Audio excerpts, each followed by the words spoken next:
Manoj sir सुरू करू शकता.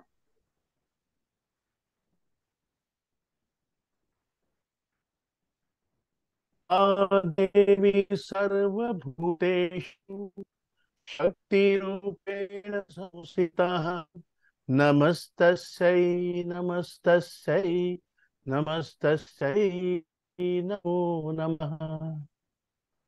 मंडळी नमस्कार. ज्ञानभाषा मराठी प्रतिष्ठानच्या या संस्थेच्या वतीने मी मनोज खांडरे आपल्या सर्वांचे स्वागत करतो. प्रथमतः आपल्या सर्वांना नवरात्र उत्सवाच्या हार्दिक शुभेच्छा.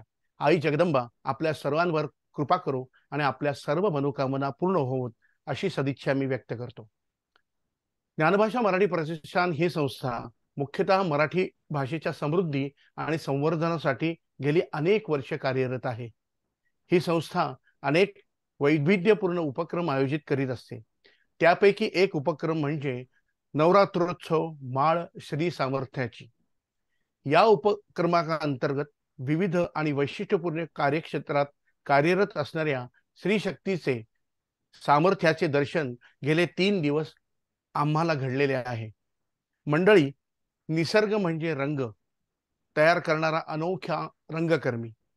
त्याच्या रंग निर्मितीला आनंदाने उधळले रंग असताना जाताना विरहानं उमटलेला लालसर केसरी रंग निळ्या आभाळात अगदी खुलून दिसतो. अशा अनेकानेक रंगाच्या छटा उमटवणाऱ्या या रंगकर्मी पुढे सदैव नतमस्तक व्हावे असे वाटते. आज नवरात्राची चौथी रंग निळा, शांतीदर्शक असा निळा रंग, शीतलता आणि स्निग्धता ही या रंगात विशिष्ट आहे. समुद्र विस्तीर्ण पसारा सामावून घेणारा हा रंग विश्वास, श्रद्धे, सुस्वभावाचं प्रतीक आहे. निळा रंग सुस्वभावी नारायणी संबंधित आहे. या रंगाचे गुण वैशिष्ट्य घेऊन आज स्त्री सामर्थ्याची चौथी माळ गुंफूया हेमांगी जोशी यांच्यासह. नमस्कार हेमांगीताई. नमस्ते. प्रथम हेमांगताईचा अल्प परिचय अल्प परिचय करून देतो. हेमांगीताई BA MA MSW महिला कायदा तज्ञ अशा उच्च विद्याविभूषित असून उन्नती या सामाजिक व शैक्षणिक संस्थेच्या संचालिका आहेत. आदिवासी बोलीभाषा असलेल्या मुलांच्या वाचन व लेखन कौशल्य विकास व त्या बोलीभाषांमध्ये मुलांसाठी वाचन साहित्य तयार करण्याचं काम त्यांच्या संस्थेने हाती घेतलेले आहे. गेली 16 वर्ष बाल कायदा व मानसशास्त्र या विषयात त्या कार्यरत आहेत. कन्व्हेअर म्हणून RTE फोरममध्ये त्या सक्रिय असून शैक्षणिक क्षेत्रात समुपदेशक म्हणूनही त्या काम करतात. नमस्कार हेमांगीताई. नमस्ते. नमस्ते. नमस्कार. हा, नमस्कार. पहिला प्रश्न तुम्हाला विचारतो. आपली कौटुंबिक पार्श्वभूमी आणि बालपणीच्या काही आठवणी सांगितल्या तर आम्हाला फार आवडेल. ते मी सांगतेच, पण त्याच्या अगोदर थोडासा माझा परिचयामध्ये जरा मी अजून थोडा वेगळ्या पद्धतीने सांगते का विस्तृत स्वरूपात सांगते. मी कन्व्हीनर म्हणून काम करते. कन्व्हीनर म्हणजे निमंत्रक म्हणून महाराष्ट्र शिक्षण हक्क मंच हे राज्यस्तरीय नेटवर्क आहे जे शिक्षणाच्या अधिकारांशी संबंधित आहे, शालेय शिक्षणाशी विशेष करून.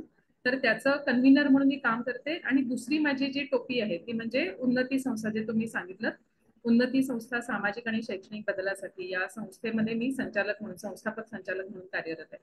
आणि ह्याच्यामध्ये आम्ही मुळात जे काम करतो ते बहुभाषिकता हा विषय घेऊन आम्ही काम करतो. मल्टीलिंग्वल एज्युकेशनचा प्रसार आणि त्याचा पर्स्पेक्टिव्ह, त्याचा जो दृष्टिकोन आहे तर तो सर्व मान्य व्हावा किंवा सर्वदूर पसरावा याच्यासाठी आम्ही काम करतो. आणि ते प्रामुख्याने शालेय शिक्षण या क्षेत्रामध्ये जोडून आम्ही काम करतो. आणि माझा शिक्षण हक्क कायदा विषयक अभ्यास आहे. महिला कायद्याचा जरी मी कोर्स केला असला तरी त्याच्यामध्ये माझी प्रॅक्टिस नाही. मानसशास्त्र या विषयामध्ये मी काही काळ प्रॅक्टिस केली होती. आणि आता गेल्या अनेक वर्षांपासून मी पूर्णपणे शिक्षण या क्षेत्राशी निगडीत आहे. आता मी तुमच्या प्रश्नाकडे वळते की माझं बालपण कसं गेलं. 1900च्या पूर्वीचे म्हणजे जागतिकीकरण आलं 1990 मध्ये, आणि त्याच्या पूर्वीचा जो काळ होता की जो एक मध्यम वर्ग, एकटा माणूस कमावता आणि मग ती सगळी मध्यमवर्गीय मूल्य अशा वातावरणामध्ये माझं खरं म्हणजे बालपण गेलं. मोकळा होता सगळा अवकाश आणि त्याच्यामध्ये स्पर्धात्मक वृत्ती जवळजवळ नव्हती असं म्हटलं तरी चालेल, कमी प्रमाणात होती. पालकांचं एवढं दडपण नव्हतं आमच्यावरती, अभ्यासाचा धोशा नव्हता.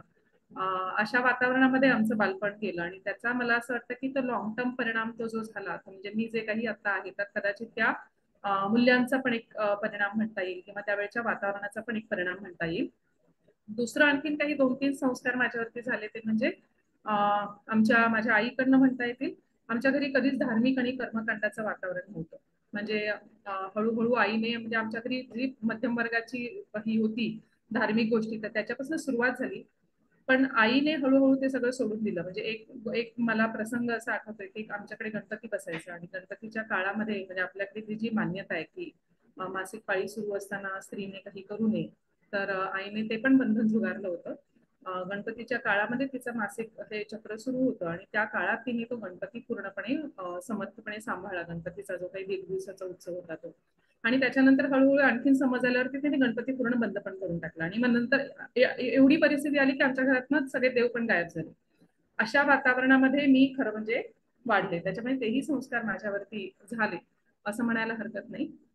आणि अजून एक संस्कार झाला ते म्हणजे माझी आई लढवय्या वृत्तीची होती. म्हणजे कुठलेही अन्याय जर दिसले किंवा काही कमतरता दिसली तर महानगरपालिकेकडे जाऊन पाठपुरावा करणं, तिथल्या अधिकाऱ्यांशी सातत्याने बोलणं, पत्रव्यवहार करणं, ह्या सगळ्या आणि तो प्रश्न धसास लावणं ह्या कामामध्ये ती खूप सक्रिय होती. आणि तिची काही वेळेला मी असिस्टंट म्हणून काम करायचे. कधी अर्ज लिहून दे, कधी ते कुठेतरी अर्ज नेऊन पोहोचव, कधी तिच्या सोबत जा. तर तेही संस्कार माझ्यावरती झाले. म्हणजे आपल्या प्रश्नांसाठी आपण भांडायचं असतं आणि आपण लढायचं असतं, हे संस्कार सुद्धा त्या काळामध्ये माझ्यावरती झाले. त्याच्यामुळे ते सगळं घेऊन माझं पुढचं जे काही घडण झाली तर ह्या बालपणीच्या सगळ्या संस्कारांमध्ये झाली असं म्हणता येईल. मग नंतर मी कॉलेज शिक्षणासाठी जे गेले ते पुण्याला फर्ग्युसन महाविद्यालयामध्ये माझं पुढचं शिक्षण झालं BA पर्यंतचं. आणि त्याच्यानंतर कर्वे सामाजिक संस्थेमध्ये पुण्याच्याच माझं MSW झालं. तर तिथे मात्र मी जरा व्यापक पुण्याच्या पुण्यनगरीच्या अभ्यासू वातावरणात मी शिरले. वातावरण अभ्यासू असलं तरी मी काही फारसे अभ्यासू होते असं म्हणता येणार नाही. त्यावेळेस जेवढा आवश्यक तेवढा अभ्यास मी करत राहिले. पण त्या वातावरणाचा, फर्ग्युसन कॉलेजच्या भव्यतेचा, कर्वे इन्स्टिट्यूट मधल्या कडक शिक्षणाचा याचा मात्र माझ्यावरती खूप परिणाम झाला आणि त्यातनं सुद्धा मी हळूहळू घडत गेले असं म्हणता येईल. पुण्यात जाण्याचा आणखीन एक परिणाम असा झाला की घरच्यांचा आपल्यावरती एक प्रभाव असतो. तर त्यांच्या विचारांचा, त्यांच्या मतांचा, त्यांच्या मूल्यांचा. तर तो प्रभाव माझ्या अनुभवात असं लक्षात आलंय की तो अनेक वर्ष पुढे टिकतो. पण तरी देखील या प्रभावातून मुक्त व्हायला पण माझं पुण्यामध्ये स्वतंत्र राहणं हे उपयोगाला आलं. म्हणजे मी स्वतंत्र राहू शकले, राहिले पुण्यामध्ये. त्याच्यामुळे माझी स्वतंत्र विचारसरणी, स्वतंत्र मतं हे सगळं तयार व्हायला नक्कीच मदत झाली. तर असा साधारण माझा बालपणीचा किंवा तरुण होईपर्यंतचा प्रवास म्हणता येईल. आपण शिक्षण बहुतेक घेतलं तर काही पुण्यामध्ये घेतलं, काही मुंबईमध्ये पण घेतलं. तर पुणे ही सांस्कृतिक राजधानी म्हणतो आपण आणि मुंबई म्हणजे आधुनिकतेचा नमुना म्हणतो. तर या विविध ठिकाणी शिक्षण झाल्यावर त्याचा काही वैशिष्ट्य, फरक किंवा काही परिणाम जाणवला का आपल्याला? वैशिष्ट्य म्हणजे पुण्याच्या सांस्कृतिक कार्यक्रमामध्ये मी सहभागी असायचे. शैक्षणिक वातावरणामध्ये वर्तुळामध्ये माझा सहभाग होता आणि त्याचा माझी दृष्टी विशाल करण्याला नक्कीच उपयोग झालाय हे मात्र मी म्हणेन. पण सगळ्यात जास्त फायदा झाला तो म्हणजे मी माझं स्वतंत्र राहणं आणि त्या आपल्या गरजा आपल्या भागवणं. म्हणजे मी मगाशी म्हटलं तसं मध्यमवर्गीय होतं, त्याच्यामुळे पैसा खूप मर्यादित मिळायचा, पॉकेट मनी खूप मर्यादित मिळायचा. आणि त्याच्यामुळे काटकसर हे मूल्य जे लहानपणापासून रुजलं होतं त्याचा कस मला माझा तिथे लागला. आणि अशा ह्याच्यामध्ये मी छान पद्धतीने आहे त्या रिसोर्सेस मध्ये स्वतंत्रपणे राहायला शिकले, हे मला त्याच्यामध्ये सांगायला आवडेल.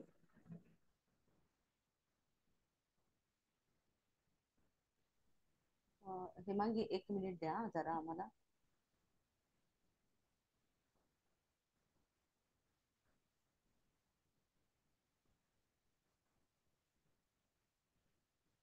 आपण मनोज सर, मला वाटतं त्यांचा नेटवर्कचा इश्यू काहीतरी झालेला आहे. मी तुम्हाला पुढचा प्रश्न असा विचारते की तुमचे छंद, तुमची आवड आणि एकूणच तुमचं कौशल्य याबद्दल आम्हाला जाणून घ्यायला आवडेल. छंद बघायचं झालं तर फिरणे,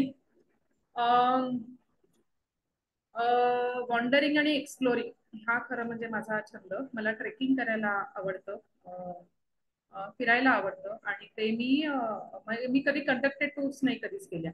फक्त एक जपानची टूर सोडली तर मी सगळ्या माझ्या जे काही फिरणं जे होतं ते स्वतः डिझाईन करून स्वतः जाणं अशा पद्धतीने केलेलं आहे. कधी सोलो ट्रिप्स पण मी केलेल्या आहेत. त्याच्यामुळे फिरणं हा माझा एक काय म्हणायचं छंद असं म्हणता येईल. त्याचबरोबर वाचायला पण मला खूप आवडतं. म्हणजे मी शालेय वयामध्ये प्रचंड वाचन केलंय. अगदी कॉलेजमध्ये असताना, पुढच्या नोकरीत असताना प्रचंड वाचन केलेलं आहे. अजूनही माझी ती आवड आहे. फक्त हल्ली जरा वाचन माझं कमी झालंय, पण तो एक छंद माझा नक्कीच आहे. माझं कौशल्य काय म्हणाल तर मी ट्रिपचं नियोजन फार छान करू शकते. अगदी संशोधन करून अभ्यासपूर्वक अशा पद्धतीने मी टूरचं डे बाय डे आणि अशा पद्धतीचं नियोजन मी करू शकते. हे माझं खरं तर कौशल्य. म्हणजे कुठलाही अनोळखी प्रांत असला तरी देखील त्याचा मी संशोधनपूर्वक त्याचा ट्रिप आखणं, टूर आखणं हे, आणि ते केवळ मी माझ्यासाठी केले आतापर्यंत, कधी लोकांसाठी मी केलेलं नाहीये. म्हणजे त्याचा व्यवसायामध्ये मी कधी रूपांतर केलं नाही या छंदाचं. तर ते माझं एक कौशल्य आहे. दुसरं माझं कौशल्य मला सांगायला आवडेल ते म्हणजे खूप वेळेला आव्हानं आपल्या सगळ्या आयुष्यात येतात किंवा प्रवासात येतात. तर त्या आव्हानां जर अडचणी आल्या तर माझं डोकं पटकन चालू होतं की यातनं मार्ग कसा काढायचा. म्हणजे मी कधी गळाले आणि कधी त्याच्यातनं घाबरले आणि मी माझा अवसान गळालाय असं कधी माझ्या बाबतीत होत नाही. ते माझं कौशल्य असं की ताबडतोब मी सोल्युशनचा विचार करायला लागते आणि यातनं बाहेर कसं पडायचं, यातनं सुटका कशी करायची. तर हा एक माझ्यामध्ये एक गुण आहे किंवा कौशल्य असं म्हटलं तरी चालेल.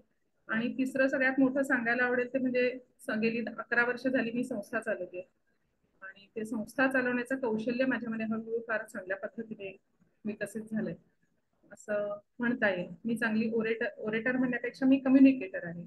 संवाद चांगल्या पद्धतीने करू शकते. अशी कौशल्य आहेत माझ्यात.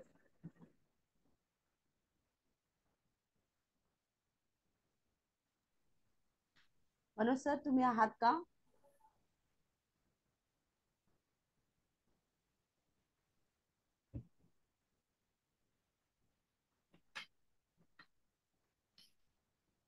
मनोज सर, तुम्हाला अनम्यूट करा. मनोज सर. हो.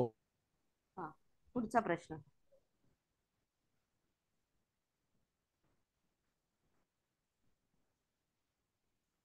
मला वाटतं त्यांचं नेटवर्कचा इश्यू होतो. हो, कधी असं आतापर्यंत 3 माळी झाले तर एवढा कधी नेटवर्कचा इश्यू आला नाही. आज काय त्यांच्याकडे काही प्रॉब्लेम आहे का ते बघावं लागेल. दिसतात तर आहे इथे. मनोज सर. अनम्यूट करा तुम्ही मनोज सर. अनम्यूट करा. तोपर्यंत मी पुढचा प्रश्न विचारते. हेमंगिताई, हा. आपण हा, बोला मनोज सर. अनम्यूट करा मनोज कसं सर. वाटलं त्यामागे काही, एक मिनिट. हा, अनम्यूट आहे मी. हा, पुन्हा तो प्रश्न विचारा. आवाज नाही आला तुमचा. हा. आता येतो का आवाज? हो. हा. आपण जे कार्यक्षेत्र निवडलेले आहे या कार्यक्षेत्रात जावंसे आपल्याला कसं काय सुचलं, की यामागे काही प्रेरणा होती का? माझं MSW जेव्हा झालं त्याच्यानंतर मी म्हणजे माझा पेशाच तो होता ना, मास्टर ऑफ सोशल वर्क असं माझ्या डिग्रीचं नाव आहे. त्याच्यामुळे माझा पेशाच सोशल वर्क असा असल्या कारणामुळे मी आपसुकपणे त्याच्यामध्ये गेले. फक्त मी माझं जे सोशल वर्कचं स्पेशलायझेशन होतं ते वेगळ्या क्षेत्रात होतं. Medical and psychiatric social work त्यामध्ये होतं. मी शिक्षण क्षेत्रात जे आले ते कालांतराने एका नोकरी निमित्ताने आले आणि त्याच्यामध्ये रस मला जो निर्माण झाला किंवा त्याच्यामध्ये जी पॅशन माझी निर्माण झाली ती माझ्या मुलीच्या शिक्षणाच्या नंतर असं म्हणता येईल. कारण माझी मुलगी जेव्हा शाळेत जायला लागली तेव्हा मला ते शालेय शिक्षण सगळं मला काही पटेन असं झालं आणि मग त्यातनं मग मी शोध घ्यायला सुरुवात केली आणि मग तो शोध माझा खूप मोठा शोध आहे खरं म्हणजे. मी एवढ्या म्हणजे तो वेळ काही मी आता घेत नाही तो. तर त्या शोधामध्ये मी शिक्षणाच्या शोधामध्ये खूपच मी खोलात खोलात खोलात जायला लागले आणि त्या खोलात जाण्याचाच एक परिणाम म्हणजे मी 2008 साली MA शिक्षणशास्त्र या विषयामध्ये Tata institute of social sciences मध्ये प्रवेश घेतला. आणि तो पण कोर्स खूप माझा अवघड होता. अवघड म्हणजे डिमांडिंग होता. म्हणजे माझी नोकरी, प्रवास करण्याची नोकरी आणि शिवाय हा कोर्स म्हणजे हे MA माझं, हे दोन्ही मी जवळजवळ काही वर्ष मी ते केलं आणि त्याच्यामुळे ती माझी पॅशन बनली. तर शिक्षण क्षेत्रामध्ये मी जे आले ते कारणीभूत ठरलं ते माझ्या मुलीचं शिक्षण. पण तिचं शिक्षण संपलं तरी मी शिक्षण क्षेत्रामध्येच राहिले, कारण त्या खोलात जाण्यातनं जी माझी एक मर्मदृष्टी तयार झाली होती आणि मला जे समजत गेलं, मला जो समाज समजत गेला, मला जे शिक्षण हा विषय समजत गेला आणि त्यातनं मग मी आणखीन ह्याच्यामध्ये व्यापक पद्धतीने प्रवेश करते झाले. आणि मग त्याचाच एक भाग म्हणून म्हणजे मला सांगायला आवडेल की मी अभ्यासक्रम समितीचे सदस्य होते आणि त्याच्यामध्ये पण आम्ही खूप चांगल्या पद्धतीने काम केलेलं आहे. जसं म्हटलं तसं की शिक्षण हक्क मंच हे महाराष्ट्रात स्तरीय नेटवर्क एक आहे शिक्षण हक्कासंबंधित. तर त्या नेटवर्कचं मी निमंत्रक म्हणून जबाबदारी घेतली. त्याच्यानंतर अनेक ठिकाणी मी शिक्षणाच्या क्षेत्रातच काम केलं आणि मग सरतेशेवटी ही मी संस्था जेव्हा आम्ही स्थापन केली तर त्याच्यासाठी पण एक कारण असं कारणीभूत ठरलं, म्हणजे त्याचं सुद्धा मला आवडेल सांगायला तो प्रवास. मी जेव्हा MA करत होते, MA एज्युकेशन मी म्हटलं तसं TISS मध्ये मी करत होते, त्यावेळेला आम्हाला रमाकांत अग्निहोत्री नावाचे शिक्षक शिकवायला होते. ते दिल्ली विद्यापीठामधले होते आणि ते आम्हाला लँग्वेज, माइंड अँड सोसायटी हा विषय शिकवायचे. आणि त्याच्यामध्ये पूर्ण भाषेचं पूर्ण आकलन, समग्र आकलन हा त्याच्यामधला एक गाभा होता. आणि ते करत असताना त्यातला आणखीन एक महत्वाचा भाग होता तो म्हणजे मल्टीलिंग्वलिझम, बहुभाषिकता. आणि त्या बहुभाषिकतेच्या पर्स्पेक्टिव्हचा माझ्यावरती इतका सखोल परिणाम झाला आणि माझे आपण म्हणतो ना की दिमाग की बत्ती जलना किंवा एक दिवे पेटणं डोक्यात. आणि मला ते असं आकलन झालं की आपला समाज कसा आहे, समाज किती काय पद्धतीने बहुभाषिक आहे आणि ती बहुभाषिकता आपल्या समाजात जरी असली तरी ती पुढे पुढे नाहीये, म्हणजे शिक्षणामध्ये नाहीये किंवा आपल्या जगण्यामध्ये नाहीये, लोकांचे त्याच्याबद्दल आदर नाहीये कोणाला. आणि ही जी बहुभाषिकतेची समज, खूप व्यापक समज जी विकसित झाली आणि त्यातनं मी हा कामामध्ये खरं म्हणजे वळले असं म्हणायला हरकत नाही. कारण जेव्हा मी अकोल्याला एका नोकरी निमित्ताने काम करत होते त्यावेळेला इथे कोरकू आदिवासी समाज आहे, त्यांची भाषा कोरकू आहे की जी मराठीपेक्षा फार वेगळी आहे. आणि तिथे जेव्हा मी हा समाज आणि त्यांचं शिक्षण बघायला लागले तेव्हा माझ्या लक्षात आलं की हा इथे भाषेमुळे हे वंचितपणा ह्यांच्या शिक्षणामध्ये जो आलेला आहे तो मला तिथे दिसत राहिला. आणि मग त्याचं उत्तर मला सैद्धांतिक उत्तर मला आमच्या MAच्या कोर्समध्ये मिळालेलं होतं, पण प्रॅक्टिकल उत्तर मात्र शोधण्याच्या कामाला मग ह्या कामाला आम्ही सुरुवात केली. तर तसा खरं म्हणायचं झालं तर तो प्रवास असं म्हणता येईल. हा प्रवास जवळजवळ 11-12 वर्षांपूर्वी सुरू झाला आणि आता मात्र आम्ही नक्की म्हणू शकतो की आम्हाला यातलं बरंच फक्त सैद्धांतिक नाही तर प्रॅक्टिकल रंगाने पण बहुभाषिकतेविषयी बरंच काही आम्हाला समजतं की शिक्षणात बहुभाषिकता कशी आणावी, त्याच्याबद्दलच्या खूप स्पष्ट भूमिका त्याच्यातून आमच्या तयार झालेल्या आहेत. मनोज सर अनम्यूट करा. हा हा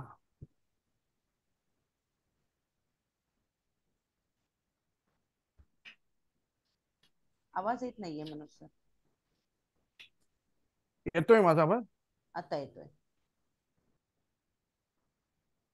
हा हेमांगीताई, आपण जे काही आपला प्रवास आतापर्यंत जो सांगितला त्यामध्ये 12 वर्षाचा प्रवास तुम्ही सांगितला जो, तर त्यात असं जाणवलं की आपलं खूप संघर्षमय प्रवास आपण केलाय आणि विविध भागामध्ये आपण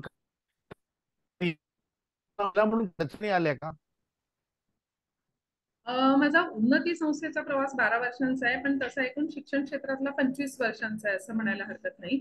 आणि वैविध्यपूर्ण पद्धतीचा हा माझा प्रवास आहे.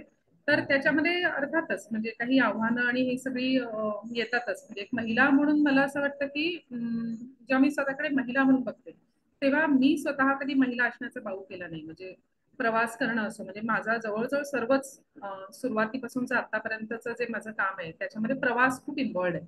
आणि त्या प्रवासाला मी केवळ महिला आहे म्हणून कधी मी नकार नाही दिला.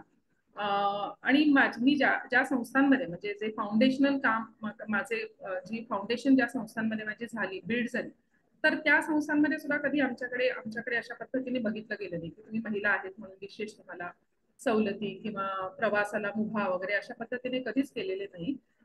घरातून पण कधी आमच्यावरती अशी बंधनं नव्हती. त्याच्यामुळे त्या दृष्टीने मला महिला असल्यामुळे काही मला अशी बंधनं आली असं काही मला म्हणता येणार नाही. तसा बघायचा झाला तर मला स्वतःला, मी शहरी भागात काम करत असल्यामुळे मला स्वतःला खूप स्त्री पुरुष असमानतेचा नाही सामना करावा लागला. पण सोशल सेक्टर मधली परिस्थिती मात्र मला आव्हानात्मक म्हणजे स्त्रीसाठी किंवा अडचणीयुक्त वाटते. कारण आता उदाहरण द्यायचं झालं तर मी जिथे काम करते तर अकोला भागात, जिथे विदर्भ मधला हा भाग आहे, तर तिथे आम्हाला काम करायला महिला नाही मिळत. कितीही प्रयत्न केला तरी महिला मिळत नाहीत, आणि ज्या मिळतात त्या एकल महिला असतात.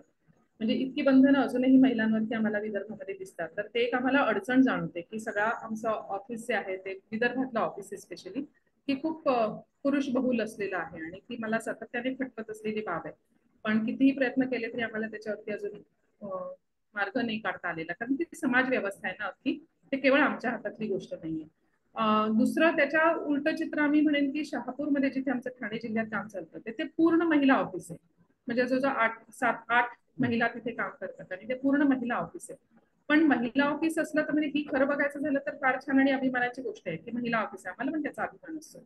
पण त्याचबरोबर त्या महिलांना येणारी बंधनं, म्हणजे त्या कधी ट्रेनिंगसाठी प्रवास नाही करायला जात, किंवा अगदी इथे अकोल्यात यायचं झालं तरी त्यांच्यापुढे खूप मोठी संकट असतात, अडचणी असतात.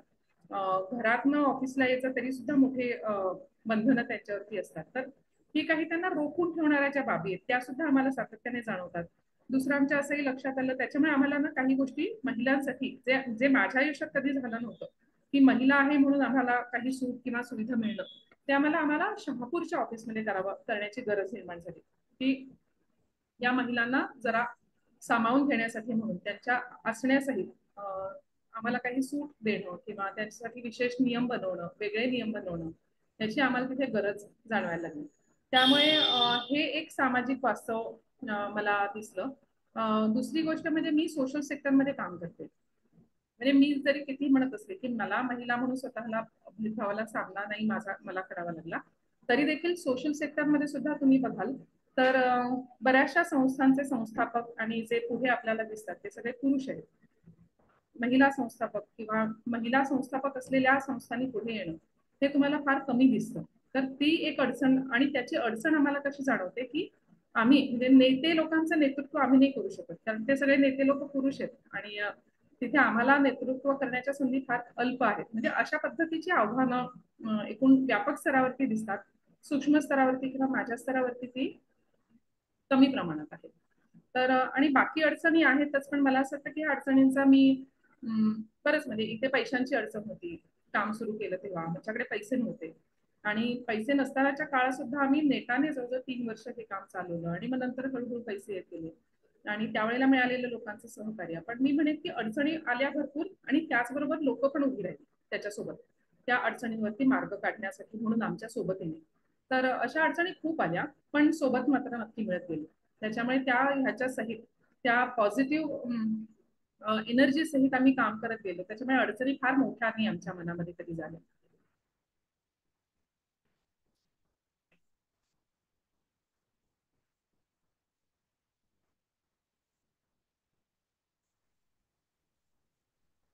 अनुज सर. हा सोशल सेक्टरची सद्यस्थिती काय आहे? समाधानकारक आहे, समाधानकारक आहे, प्रगतिशील आहे? मी पुन्हा सांगू का प्रश्न? त्यांचा जरा आवाज येतोय. त्यांचं म्हणणं आहे की आपल्या कार्यक्षेत्राची जी सद्यस्थिती आहे ती आम्हाला थोडक्यात सांगावी, आणि काही तुम्हाला त्यासाठी सहाय्य मिळतं का, किंवा काय कशा प्रकारे तुम्ही ते चालवता? सरकारी मदत तर आम्ही घेत नाही. जे आमचं काम चालतं ते पूर्ण निधीवरती चालतं. लोकांनी दिलेले फंड्स, लोकांनी दिलेले डोनेशन्स आणि फाउंडेशन्सनी दिलेले डोनेशन्स याच्यावरती काम चालतं. सरकारी मदत आम्ही आतापर्यंत कधी घेतली नाही, पुढे घेण्याचा काही मानस पण नाही.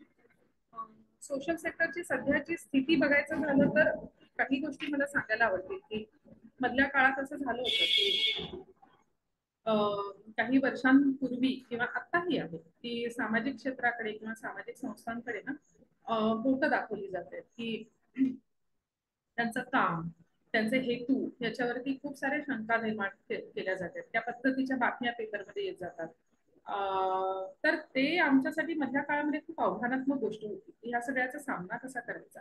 कारण सामाजिक क्षेत्राचं वैशिष्ट्यच असं आहे की व्हॉलेंटरिझम हा त्याचा मूळ पाया आहे.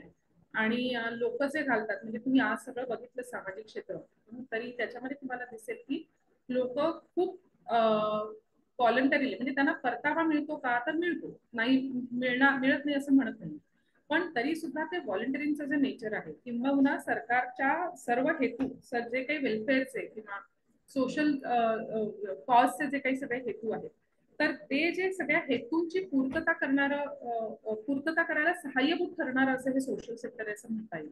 पण मधल्या काळात असलेल्या सगळ्या शंका आणि खाणारी लोक किंवा हा पैसा कुठे जातो किंवा तेवढ्या पद्धतीने काम करतात की नाही. खरं तर करोना काळात तुम्ही बघाल तर ह्या व्हॉलंटरिझमचा म्हणजे जितक्या व्यक्ती इन्व्हॉल्ड होत्या ना, तितक्याच संस्था इन्व्हॉल्ड होत्या हे सगळं लोकांपर्यंत करोनाचा प्रभाव कमीत कमी व्हावा ह्याच्यासाठी.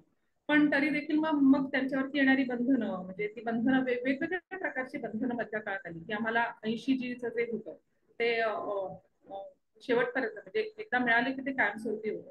त्याला 5 वर्षाचा रायडर भेटला, 12 सुद्धा 5 वर्षाचा रायडर भेटला. HCRA पण अशाच पद्धतीचे रूल केले आणि त्याच्यामुळे ते आव्हान आमच्या पुढे असं निर्माण झालं की आम्ही काम करू या लिगल गोष्टींची पूर्तता करण्यामध्ये आमचा वेळ घालू. तर असे काही आव्हानं त्याच्यामध्ये आम्हाला जरूर ह्या लिगल पॅटर्नवरती येतात. समाज मन कलुषित जे होतं मध्यंतरी सामाजिक क्षेत्राबद्दल, तर त्याचाही परिणाम, कारण आम्हाला आमच्यावरती हे प्रश्न यायचे आणि मग आम्हाला त्याचा प्रतिवाद करण्यामध्ये सुद्धा आम्हाला म्हणजे पूर्वीचा काळ असा होता की एक काळ असा होता की सामाजिक क्षेत्राला जरा तरी हे होतं, मान्यता होती किंवा रिस्पेक्ट होता किंवा त्यांच्याकडे कौतुकाने बघितलं जायचं. पण ह्या गेल्या 10 वर्षांच्या काळामध्ये आमच्या असं लक्षात आलं की हे चित्र बदलण्याचा कुठेतरी प्रयत्न होतोय आणि बोट दाखवली जात आहेत, तर त्याचा आम्हाला नक्कीच त्रास झाला. तिसरी गोष्ट सातत्याने येते ती म्हणजे निधीची सातत्याने भासत असणारी गरज. आणि आता ते CSR आलंय तरी ते CSR ची बघण्याची दृष्टी आणि सामाजिक क्षेत्राची सामाजिक प्रश्नांकडे बघण्याची दृष्टी, याच्यामध्ये जो खूप फरक आहे, जमीन अस्मानाचा फरक आहे, तर त्याचाही नाही म्हटलं तरी ते एक आव्हान आमच्या पुढे असतं की हे कसं बदलायचं. तर अशी सामाजिक क्षेत्रामध्ये टिकून राहणं आणि पुढे नेणं ह्याच्यामध्ये बरीच खरं म्हणजे आव्हानं दिसतात. आणि त्यात आणि हे असं बदलत जाणारं तंत्रज्ञान, बदलत जाणारा समाज, त्यांच्या बदलत जाणारे दृष्टिकोन, त्यांच्या गरजा, हे इतकं फटाफट फास्ट पद्धतीने सगळं बदलतंय, सरकारची धोरणं सुद्धा इतके फास्ट पद्धतीने बदलतंय, या वेगाशी जुळून घेणं हे पण एक प्रकारचं एक आव्हान आमच्या पुढे उभं राहतं. तर अशी काही आहेत आव्हानं, पण त्यातनं सुद्धा आम्ही राहतो तगून स्वतःच्या विचारांना, स्वतःच्या मताला सायलेंट ठेवत आम्ही काम करत राहतो, कारण ती आत्ताची गरज निर्माण झालेली आहे. तर अशी काही आहेत, बऱ्यापैकी आव्हानं आहेत आणि त्या आव्हानांमध्ये काम करणं तसं सोपं नाहीये, पण ते करत राहतो.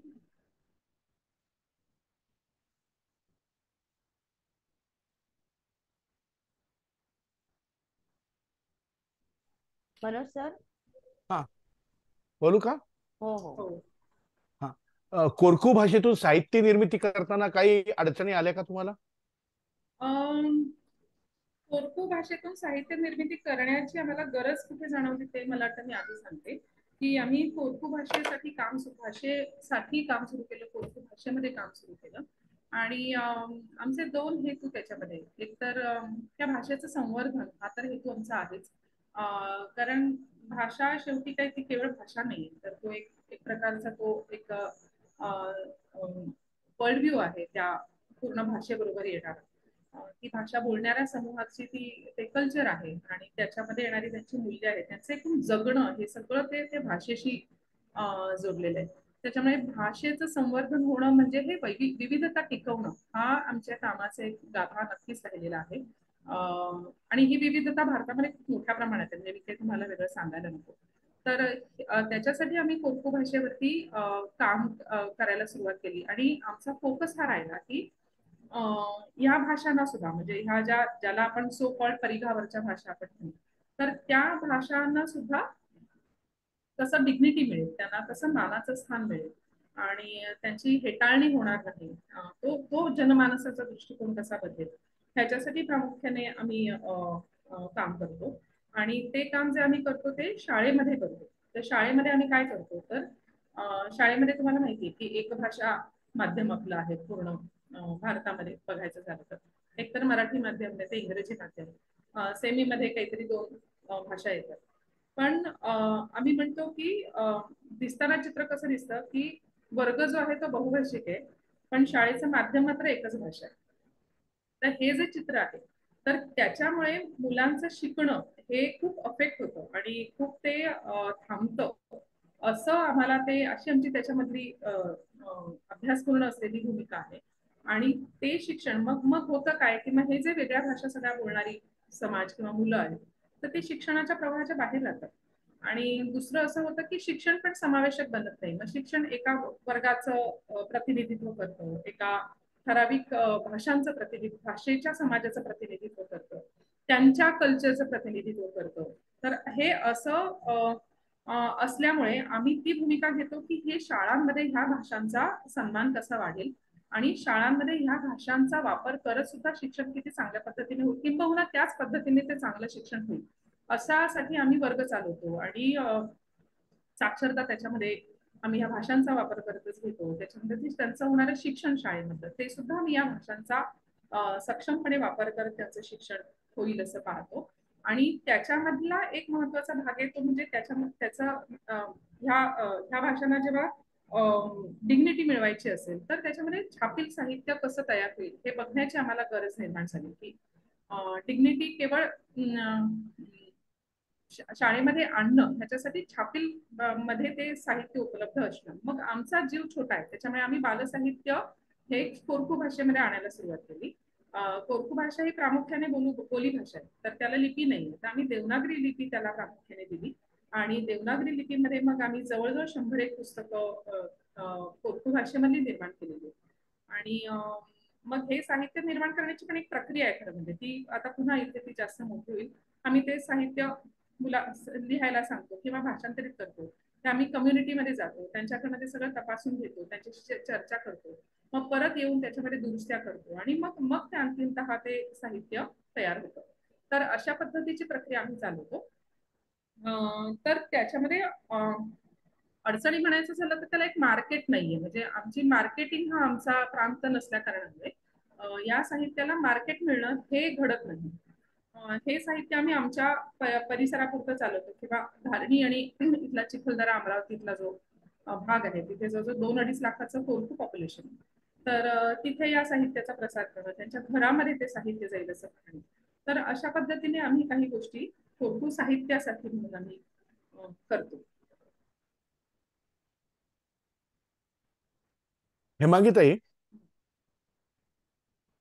आपल्या कार्यक्षेत्रातील आपल्या योगदानाबद्दल काही सांगू शकाल का? योगदान म्हणायचं झालं तर शालेय अभ्यासक्रम समितीमध्ये सहभाग हा मला असं वाटतं की एक प्रकारचं आमच्यासाठी पण तो खूप समृद्ध करणारा अनुभव होता. आणि त्याचबरोबर आम्ही सुद्धा खूप एक गट म्हणून ज्या पद्धतीने ते डिझाईन केलं आणि योगदान दिलं, म्हणजे त्याच्याबद्दल मला खूपच आनंद आहे. म्हणजे आमचा पूर्ण गट वाद, चर्चा, संवाद आणि त्यातनं हे काम पुढे नेत राहणं, म्हणजे मत मांडणं, मतांचं खंडन करणं, जोर जोरात वादविवाद होणं, आणि ह्या सगळ्या ह्याच्यातनं ना तो खूप सुंदर पद्धतीने आम्ही निर्माण करू शकतो. आणि त्याचबरोबर एकमेकांच्या सोबत मैत्री सुद्धा खूप छान पद्धतीने आम्ही ठेवू शकतो. तर ते मला असं वाटतं की तो जो नवीन विषय होता त्यावेळेला, परिसर अभ्यास हा नव्याने आलेला विषय होता महाराष्ट्राच्या करिक्युलम मध्ये, तर त्यावेळेला आम्ही हा नव्याने आलेल्या विषयाचा अभ्यासक्रम तयार करणं, तर त्या समितीमध्ये एक मला असं वाटतं की माझं फार छान योगदान त्याच्यामध्ये झालंय. त्याच्यानंतर बहुभाषिकतेचा महाराष्ट्रामध्ये त्याचा आवाज सध्या अजूनही वीक आहे, तर तो जो बहुभाषिकतेचा दृष्टिकोन जो आहे, तर त्या प्रसारामध्ये पण योगदान मला म्हणता येईल की आम्ही फार चांगल्या पद्धतीने योगदान देतोय. दुसरा अविस्मरणीय आणि असं काही म्हणजे काही प्रसंग सांगायचं झालं तर असे खूप आव्हान, तुम्ही मगाशी आव्हानांची चर्चा केली, तर एकदा असं झालं की आम्ही जे काम करायला सुरुवात केली 2013-14 नंतर, तर त्यावेळेला एक टप्पा असा आला की आम्ही जे करू इच्छितो ते आम्हाला असं वाटायला लागलं की आम्हाला जमत नाही, आम्हाला त्याचं यश येत नाही, रिझल्ट येत नाही. तर इतकं फ्रस्ट्रेशन आम्हाला आलं होतं की आम्ही जवळजवळ हे काम बंद करायला निघालो होतो, म्हणजे संस्था बंद करायला निघालो होतो. आणि मग त्यावेळेला असंच एक गट आमचा होता आणि त्या गटामध्ये असंच चर्चा चर्वण झालं आणि मग ते नाही बंद करायचं, पुढे चालू ठेवायचं, त्यातूनही पुढे जायचं. आणि असं करत करत म्हणजे तो एक अपयशाचा म्हणजे मोठ्या अपयशाचा जे मनावरती पूर्ण परिणाम झालेला होता, तर त्यातनं बाहेर पडून आता मला असं वाटतं की आम्ही फार छान पद्धतीने बहुभाषिकतेच्या ह्याच्यामध्ये काम करतो आहोत. त्याच्यानंतर ऍडव्होकसीमध्ये पण मी म्हणेन की एकूणातच महाराष्ट्रातल्या जे शिक्षणाचं जे विचार म्हणा किंवा त्याच्यासाठी असलेली धोरणं म्हणा, तर त्याच्यावरती प्रभाव टाकण्यामध्ये पण माझा म्हणजे त्यातलं मी एक फॅक्टर होते, घटक होते. तर त्याचा पण एक चांगला एक उपयोग झालेला आहे. त्याच्यामुळे मला असं वाटतं की शिक्षणामध्ये माझ्या परीने खालीचा वाटा म्हणून खूप छान पद्धतीने मला योगदान नक्की देता आलेलं आहे. त्याचं मला समाधान आहे. तुमच्या कारकिर्दीमध्ये काही रोमांचक किंवा अनुभव किंवा प्रसंग होते का काही? रोमांचक म्हणता येतील तर मी मगाशी म्हटलं तसं की अभ्यासक्रम समितीमधला एकूण सगळा तो जो 2-3 वर्षांचा प्रवास होता, तोच खूप रोमांचक आणि खूप अनुभव समृद्ध करणारा होता. त्याच्यानंतर आता मी जो प्रसंग सांगितला होता की आम्ही बंद करायला निघालो होतो आमचं काम, तर तो एक आमच्यासाठी खूप एक टर्निंग पॉइंट म्हणता येईल असा होता. त्याच्यानंतर अजून रोमांचक मला सांगायला खरं म्हणजे आवडेल की मी MA करत होते आणि त्यावेळेला मला माहिती नाही जाहीररित्या सांगावं की नाही, पण त्यावेळेला असं झालं की आम्हाला एक कोर्स होता आम्हाला रिसर्चचा आणि आम्हाला असाइनमेंट्स असायच्या. तर त्या 5 पैकी मी 4 असाइनमेंट सबमिट केल्या होत्या आणि 5वी असाइनमेंट मात्र माझ्याकडनं काही सबमिट झाली नव्हती आणि माझ्या लक्षात आलं की तरी मला त्याचे गुण मिळाले. तर मला कळेना की हे मी कसं स्वीकारू ही गोष्ट. तर आमच्या त्यावेळेला कोर्स कोऑर्डिनेटर होत्या. मी कोणाची नावं इथे घेत नाही, पण त्यातनं सुद्धा मला किती शिकायला मिळालं. म्हणजे तो माझ्यासाठी जास्त काय म्हणायचं एक अशी गोष्ट होती की त्यातनं सुद्धा मी खूप शिकले. आणि मग मी आमच्या कोर्स कोऑर्डिनेटरकडे गेले आणि मी त्यांना सांगितलं, मी म्हटलं असं असं झालंय, मी काही ही असाइनमेंट सबमिट नाही केलेली, पण तरी मला मार्क मार्क दिले शिक्षकांनी. तर त्या म्हणाल्या की खरंच असं झालंय? म्हटलं हो. तर मग म्हणाल्या की मग त्या हसल्या आणि म्हणाल्या की मग आता ठीक आहे, हरकत नाही, घे तू मार्क आणि बस आता शांत, असं त्यांनी मला त्यावेळेला ते सांगितलं. तर ते जो अनुभव होता माझ्यासाठी, तर खरं बघायचं झालं तर ही खूप साधी घटना होती, पण एकूणातच मार्क, परीक्षा यांच्याकडे जो बघण्याचा दृष्टिकोन होता ना, त्याला माझ्या ह्या घटनेमुळे मला खूप चॅलेंज मिळालं की काय आहे शेवटी हे असाइनमेंट्स आणि हे काय, माझं शिक्षण तर झालेलं आहे आणि ह्याला किती महत्व द्यावं ह्या सगळ्या गोष्टींना. तर हे जे मला त्या कोर्स कोऑर्डिनेटरने तिच्या ह्याच्यातनं जे शिकवलं ना, ते माझ्यावरती खूप परिणाम करणारं ठरलं आणि त्याचा नंतर सुद्धा माझ्यावरती खूप मोठा परिणाम झाला. आणि अजून एक त्याच्याच बाबतीत सांगायचं झालं तर मी मगाशी म्हटलं तसं की मी खूप शोध घेत होते ना, शिक्षणाचा शोध घेणं माझं, त्याच्या खोलात जाणं आणि मला ते गवसत नव्हतं आणि मी खूप सायासाने त्याच्या पाठीमागे लागले होते. आणि मग जेव्हा मी ह्या MA कोर्सला ऍडमिशन घेतली आणि मग त्यावेळेला मला असं झालं की जेव्हा तो कोर्स पूर्ण होता ना, तेव्हा मला खूप असं खूप भरून आलं, मी खूप रडले होते. आणि ते रडणं ह्याचं होतं की मला सापडलं, मी जे शोधतेय, मी गेली अनेक वर्ष जे शोधतेय, तर ते मला सापडल्याचा मला तो खूपच विलक्षण असा अनुभव त्यावेळेला मी घेतला. कारण की भरून पावणं म्हणतात ना, तर ते काय, तर ती सगळी शिदोरी घेऊन मग ती सगळी शिदोरी मला पुढच्या सर्व कामामध्ये उपयोगाला आली. की ते जे माझं शिक्षण होतं आणि त्याच्या अगोदरच्या माझ्या शोधयात्रेमधलं सुद्धा मी काय काय गोष्टी केल्या, अनेक गोष्टी केल्या, मी आता सांगत नाही.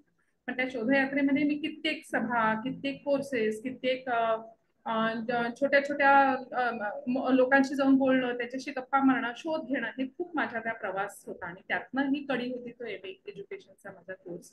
आणि तो मात्र एक रोमांचक खरोखरच आणि फुलफिल करणारा असा, एक समृद्ध करणारा, शांतता देणारा असा तो एक अनुभव होता. हेमांगीताई, आपण अकोला आणि शहापूर या ठिकाणी वाचनालय प्रकल्प चालविता. तर हे प्रकल्प चालवताना आदिवासी संस्कृतींचे काही पैलू आपल्यासमोर आले का? हो, नक्कीच आहे. एकतर मला काही वास्तव पण कळत गेलं. म्हणजे आतापर्यंतच्या माझ्या वाचनातनं असं मला कळत होतं की आदिवासी समाजामध्ये स्त्री पुरुष समानता आहे. पण प्रत्यक्ष जेव्हा मी काम करायला सुरुवात केली, तेव्हा माझ्या लक्षात आलं की स्त्री पुरुष समानतेचे खूप विविध पैलू आहेत आणि त्यातले काही पैलू नक्कीच या समाजामध्ये म्हणजे जसं स्त्रीचं कुठलंही लैंगिक शोषण न होणं, जाहीररित्या किंवा असं कोणाकडनं अन्य कोणाकडनं, त्याच्यानंतर अन्य समाजातल्या स्त्रियांकडे म्हणजे तुम्ही बघाल तर त्याच्यामध्ये असे बलात्कार वगैरे असले काही गोष्टी किंवा विनयभंग अशा कुठल्याच गोष्टी ह्या आदिवासी समाजामध्ये कधीच घडताना आपल्याला दिसत नाही. तर तो जो बघण्याचा दृष्टिकोन एक माणसाकडे माणूस म्हणून तर तो एक दिसतो. पण त्याचबरोबर मला हे पण लक्षात आलं की प्रचंड असमानता आहे, म्हणजे स्त्रीची डिग्निटी नाही म्हटलं तरी. आणि मला त्याचं खूप आश्चर्य वाटत राहिलं होतं की जमिनीवरच्या माणसांमध्ये हे समाजांमध्ये आणि संस्कृतींमध्ये आपल्याला हे दिसतं, पण ते डोंगरावरती राहणाऱ्या सेक्लुडेड फॉर्म मध्ये राहणाऱ्या आदिवासी कल्चरमध्ये सुद्धा स्त्रीचं इतकं दुय्यमत्व कसं, हा मला पडलेला खरं म्हणजे अजूनही तो प्रश्न आहे आणि अजूनही ते मला ते दिसतं. तर तो एक पैलू मला त्याच्यामध्ये दिसला. दुसरं मला मी असं म्हणेन की एकूणच या समाजामध्ये ना एक नेतृत्व अशी कल्पना नाहीये, म्हणजे कुठला तरी एक नेता असतो आणि त्याच्या पाठीमागे लोक जातात. तर हे नाहीये या समाजामध्ये, म्हणजे असं अशा पद्धतीने असं कोणाचं तरी नेतृत्व असतं एका माणसाचं, अशी ही संकल्पनाच यांच्या समाजामध्ये मला, सॉरी माझ्याकडचे लाईट गेले,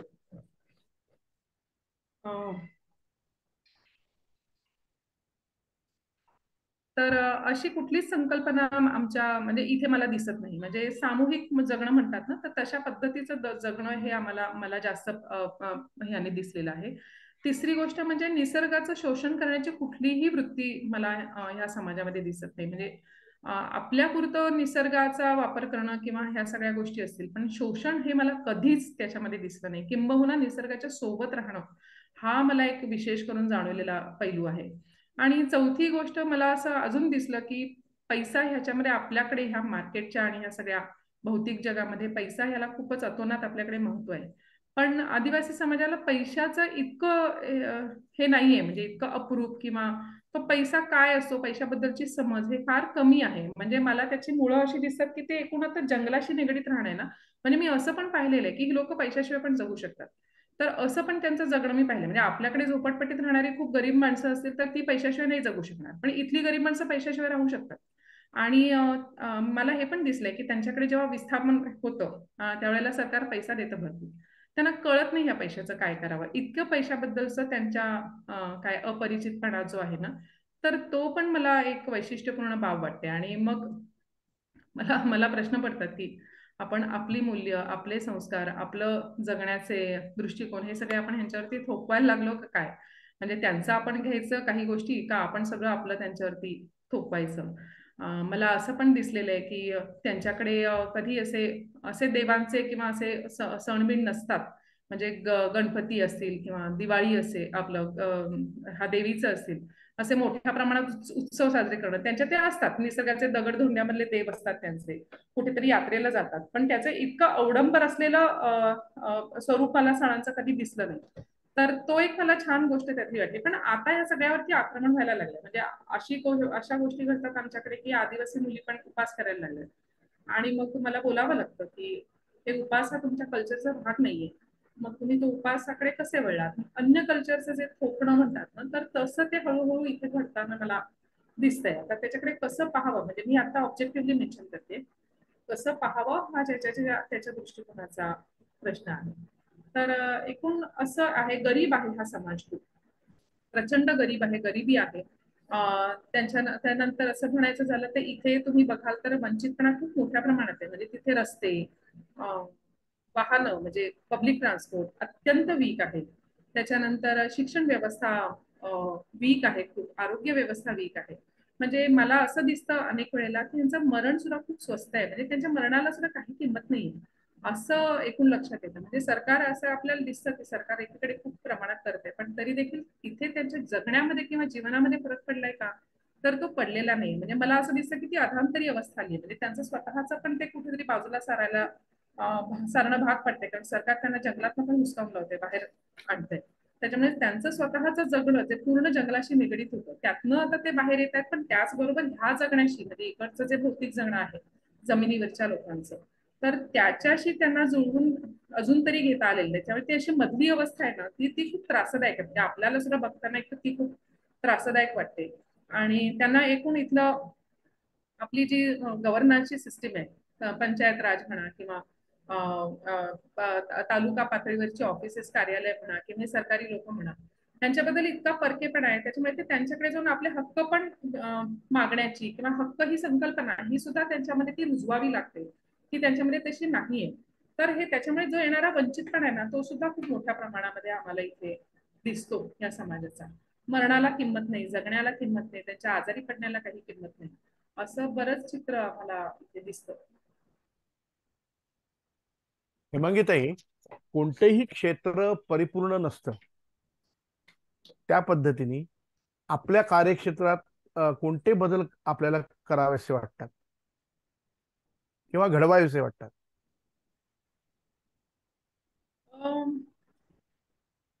कार्यक्षेत्रातले बदल कुठले घडवावेसे वाटतात असं जर म्हटलं तर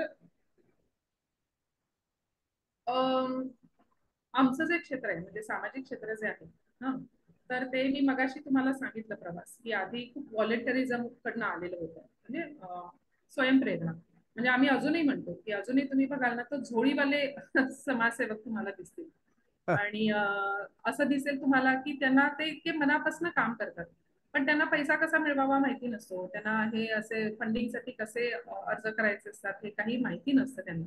आणि ते खरोखरच एक त्यांना वाटतं, त्यांना ती आवड आहे किंवा त्यांना कळकळ आहे म्हणून ते काम करतात. तर हा जो म्हणजे हे कशाचं द्योतक आहे तर तो ते एक स्वयंसेवा व्हॉलेंटिअरिझम हे जे आहे ना, तर तो खरंच तर बघायचं झालं तर या सगळ्या कामाचा गाभा आहे. तर ते व्हॉलेंटिअरिझम टिकून राहावं, पण त्याचबरोबर मला असं वाटतं की काही गोष्टी म्हणजे ह्या समाजासोबत किंवा आत्ताच्या बदलत्या जगासोबत चालण्यासाठी जे काही प्रोफेशनलिझम आवश्यक आहे, तर तो प्रोफेशनलिझम अंगी बाणवण्यासाठी हे सामाजिक क्षेत्राने त्या प्रमाणात काम करावं असं वाटतं. आणि त्याचबरोबर ह्या सामाजिक क्षेत्राकडे बघण्याचा जो दृष्टिकोन आहे किंवा त्यांची मूल्य काय आहे, म्हणजे खरं मी आता पुन्हा तो एक वेगळ्या चर्चेचा मुद्दा आहे.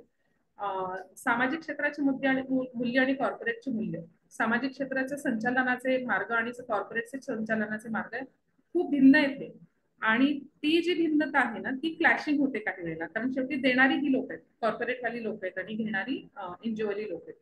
तर त्या दृष्टिकोनामध्ये बदल होण्याची गरज मला जास्त करून दिसते की जास्तीत जास्त ह्या क्षेत्राला कसं समजून घेता येईल आणि त्याच्याकडे बघण्याचा दृष्टिकोन, त्या बघण्याच्या दृष्टिकोनामध्ये बदल कसा होईल असं मला वाटतं की हे होण्याची जास्त गरज आहे.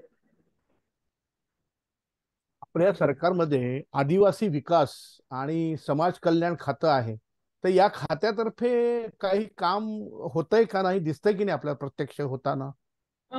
काम आहे म्हणजे आपण नाकारू शकणार नाही, आदिवासी विकास विभागाचं पुष्कळसं काम आहे, त्यांचे काय म्हणायचं त्यांच्या योजना पण पुष्कळशा आहेत, पण तरी त्या देखील त्या योजना पोहोचतात का शेवटपर्यंत? सर्वच पोहोचतात असं म्हणता येणार नाही. पुन्हा तिथे मी म्हणेन की मार्गदर्शनाचा अभाव आणि मधले बाबूगिरी जी आहे तर त्याचा अडथळा हा प्रामुख्याने होतो. म्हणजे वरच्या पातळीवरती कदाचित योजना काही एक विचारपूर्वक तयार केल्या जातात, पण निधीचा त्या प्रमाणामध्ये होणारं वाटप किंवा ते त्यांच्यापर्यंत पोहोचणं याच्यामध्ये मात्र खूप सारे अडथळे आहेत आणि ती संवेदनशीलता नाही. म्हणजे आपल्याकडे थोडक्यात थोडीशी वृत्ती कशी आहे की गरीब असेल तर ते फायदा उचलणं किंवा नाडणं, तर ही जी मधल्या फळीची सगळी जी सगळ्या दृष्टीकोन किंवा संवेदनशीलता पण एक प्रकारची लागते की आपल्यासारखाचा एक समाज घटक आहे आणि त्याला उचलणं ही आपली जबाबदारी आहे. तर ह्या जबाबदारीच्या दृष्टिकोनातून बघणारा जेव्हा मधले बाबू किंवा मधल्या यंत्रणा जेव्हा ती जबाबदारी म्हणून बघतील ना तेव्हा तो फरक दिसेल, पण ती जबाबदारी म्हणून बघितलं जात नाही.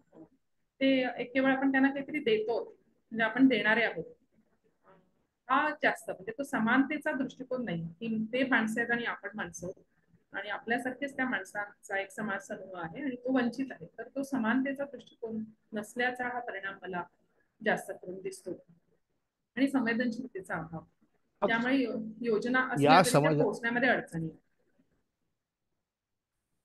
या करण्यासाठी आणखी काय करता येईल आपल्याला? आपल्याला म्हणजे या आपल्या सर्व समाजाला. काम करावं, म्हणजे जसं गांधीजींनी सांगितलं खेड्यात चला तर तसं जावं. आणि डिफिकल्ट आहे, मी माझ्या अनुभवातून सांगते. आदिवासी क्षेत्रामध्ये काम करणं आपल्यासारख्याने, हे एक तर रिसोर्सेसचा प्रचंड अभाव असतो आणि सर्व प्रकारच्या रिसोर्सेसचा अभाव असतो आणि तिथे आपल्यासारखी लोक टिकणं अवघड असतं. तर ते टिकावं आणि तिथे जाऊन काम करावं. आणि काम करताना सुद्धा ना केवळ देण्याची भूमिका नाही. म्हणजे मी अनेक वेळेला असे पाहिलेले की कपडे उचलून देतात, अन्नधान्य देतात. हा, हा, हा, हा. तर तो फारच फिलॅन्थ्रॉपिक अप्रोच आहे. म्हणजे तो असा देणारा, म्हणजे देण्यामध्ये कसं असतं की मी देतोय आणि तुम्ही घेताय, म्हणजे मी वरचढ आहे आणि तुम्ही कमी आहात, हा तो अप्रोच असतो ना. शिवाय काही वेळेला आपला हो. अप्रोच असा पण असतो की आम्ही तुम्हाला शिकवतो, तुम्ही गरीब आहात ना, तर आम्ही तुम्हाला शिकवतो कसं वागायचं असतं, कसा विचार करायचा असतो. पण ते तसं नाहीये. आपण खूपच असा एलिटिस्ट अप्रोच घेऊन त्यांच्याकडे जातो. आपल्याला असं वाटतं की आपण सगळे शहाणे आणि आपल्याला जास्त अक्कल आहे यांच्यापेक्षा. असा तो जो दृष्टिकोन घेऊन जातो ना, तो पूर्ण काढून टाकून त्यांच्याकडे त्यांचं पाहत पाहत त्यांच्या सोबत काम करणं ही जास्त गरज आहे. तर ती गरज मला ती जास्त वाटते. ते कपडे देणे, आम्ही कधीच आमच्या संस्थेच्या मार्फत त्यांना कपडे देण्याचं काम वगैरे आम्ही करत नाही. ती भूमिका म्हणून आम्ही करत नाही की ते आम्हाला कुठेही अशा भूमिकेत जायचं नाही की आम्ही देणार आहोत, आम्ही मसीहा आहोत आणि आम्ही तुम्हाला वाटप करायला आलो आणि तुम्ही आमचे हे बनाल, असं आम्हाला ते द्यायचंच नाही. आम्हाला इक्वल ह्याच्यामध्ये आम्ही बघायला त्याच्यामध्ये जातो. त्याच्यामुळे तो इक्वॅलिटीचा दृष्टिकोन, त्यांचं समजून घेणं, कायम आपण दुसऱ्या लोकांना समजावून सांगण्याच्या भूमिकेत न जाणं आणि असं करत करत त्यांच्यामध्ये राहून काम करणं, ह्याची गरज आपल्यासारख्या सामान्य माणसांची मला दिसते. सरकारच्या परीने सरकार करते, ते सामाजिक अग- संस्था पण करत आहेत. अगदी बरोबर बोलला तुम्ही. असे नुसते वस्तू देणारे, कपडे वाटणारे अशा संस्था भरपूर आहेत तुम्ही म्हणले त्याप्रमाणे. पण त्यांच्यापैकी होऊन त्यांच्यामध्ये सामावून काम करणारे लोक कमी आहेत. त्यांचे अधिकार समजून घे, त्यांचे अधिकार, त्यांचे हक्क, त्यांच्या घटनेने त्यांना जे काही जगण्याचे अधिकार दिले ना, जसं आपल्याला दिलंय तसं त्यांना पण दिलं, तर तो अधिकार त्यांना कसा मिळेल जगण्याचा आणि डिग्निटी पूर्वक, म्हणजे सन्मानपूर्वक जगण्याचा अधिकार कसा मिळेल याच्यासाठी काम करणं, हे जास्त मला महत्वाचं वाटतं. अगदी बरोबर. हेमांगीताई, आपली यापुढील काही ध्येय उद्दिष्ट आहेत का? हा माझ्यासाठी अवघड प्रश्न आहे, कारण मी कधीच असं पुढचं ध्येय म्हणजे खरं बघायचं नेक्स्ट झालं प्लॅन्स? तरी हा. नाही. मी आता मी ना खरी कर्मयोगी आहे, करावं आणि सोडून द्यावं. मी कुठलाही अँबिशन्स ठेवत काम करत नाही. त्याच्यामुळे जे आता गरज वाटते हे काम मी आता करते, पुढची अजून 5-6 वर्ष मी काम करेन आणि त्याच्यामध्ये मला असं वाटतं की एक मूलभूत काम करून जावं, की ठसा उमटवणारं काम करून जावं. म्हणजे एवढ्या लघु दृष्टिकोनातूनच मी पाहू शकते पुढच्या 4-5 वर्षांचं. खूप पुढचं काही मला पाहण्याचा माझा स्वभाव नाही. कार्यरत राहावं, कार्यमग्न राहावं आणि जे आवश्यक आहे ते करावं, जे न्यायी आहे ते करावं आणि ते करत राहावं आणि अर्पण करावं. हेमांगीताई, आपल्या क्षेत्रात म्हणजे तुमच्या या सामाजिक क्षेत्रात कार्य करू इच्छिणाऱ्या नवीन लोकांना आपण काही सल्ला देऊ इच्छिता का? काही सांगू इच्छिता का? अं, सांगू इच्छिते म्हणजे मी 2 प्रकारच्या लोकांसाठी मी काही सांगू इच्छिते की एक तर ह्या क्षेत्रामध्ये येऊ इच्छिणारी लोक, म्हणजे खूप चांगली गोष्ट आहे. म्हणजे मी असं पुष्कळ पाहते या क्षेत्रामध्ये, खरं म्हणजे खूप आनंद पडते. मी पुष्कळ पाहते की वेगवेगळ्या क्षेत्रांमध्ये कार्यरत असणारी लोक आहेत. म्हणजे ते काय, ज्यांनी इंजिनिअरिंग केलंय, कुठे मॅनेजमेंट केलंय, कुठे आणखी फायनान्स मध्ये काम केलेलं आहे, पण तरी देखील त्यांच्या क्षेत्रामध्ये ते गेली काही वर्ष काम करतात सुरुवातीला आणि नंतर ते क्षेत्र त्यांना तेवढं आवडत नाही आणि मग ते सामाजिक क्षेत्राकडे वळतात. तर ही एक चांगली दिसणारी त्याच्यामधली गोष्ट आहे की हे स्थित्यंतर मला दिसतं की त्यांना आवडतं, त्या पॅशनच्या क्षेत्रामध्ये ते येतात. दुसरा असा एक घटक आहे की जो ह्याच्यामध्ये प्रोफेशनल शिक्षण घेतो आणि ते ह्याच्यामध्ये येतात. पण पुन्हा मला इथे सांगावंसं हे वाटतं की पुन्हा पुन्हा मी मगापासून सातत्याने तो शब्द वापरते की व्हॉलंटरिझम हा ह्या क्षेत्राचा मूळ गाभा आहे. तर ते अगदी. कधी सोडता कामा नये, एवढं मात्र मी नक्की सांगेन. म्हणजे जे प्रोफेशनली काम करू इच्छितात, म्हणजे तुम्ही ह्या क्षेत्रामध्ये याल आणि लाखो रुपयांच्या पगाराची अपेक्षा कराल, तर ते मला असं वाटतं की ती विसंगत आहे, एक प्रकारची ती विसंगती आहे. मग जर लाखो रुपयांचे पगार हवे असेल तर तुम्ही कॉर्पोरेटकडे जा, इथे तुम्ही त्या अपेक्षा नका करू. कारण मुळामध्येच त्याचं जेनेसिसच, म्हणजे त्याचं जे मूळ तत्व आहे तेच हे व्हॉलंटरिझमचं आहे. त्याच्यामुळे त्या तत्वाला बाधा पोहोचेल अशा पद्धतीच्या कुठल्याच अपेक्षा करण्यात काही अर्थ नाहीये. तर ते एक मला सांगावंसं वाटतं. आणि दुसरं, सामान्य लोकांसाठी पण मला सांगावंसं वाटतं की त्यांना पण छान, म्हणजे त्यांना पण वाटतं सामाजिक कार्य करावं वगैरे, पण त्यांनी केवळ म्हणजे वस्तू वाटपाच्या पुढे जायला हवं आणि तिथे जाऊन काय म्हणता येईल आपलं योगदान कसं देता येईल हे पाहायला हवं असं मी त्याच्यामध्ये सांगेन. कारण मला पुष्कळ वेळेला सामना करावा लागतो की वस्तू वाटप आणि हे बांधून द्या, त्याच्यानंतर हे कॉम्प्युटर द्या. म्हणजे कॉम्प्युटर द्या वगैरे सगळं ठीक आहे, पण ती कॉम्प्युटर लॅब पुढची 5 वर्ष चालेल ह्याची जबाबदारी घेणं हे जास्त गरजेचं असतं. नुसतं देऊन अगदी नाही बरोबर. चालत. किंवा आम्ही पुस्तकं दिली तर पुस्तकं देणं ही चांगली वृत्ती आहे, म्हणजे चांगली ही आहे. त्यातनं आपण फार फार तर समाधान विकत घेऊ शकतो त्या देण्यातनं.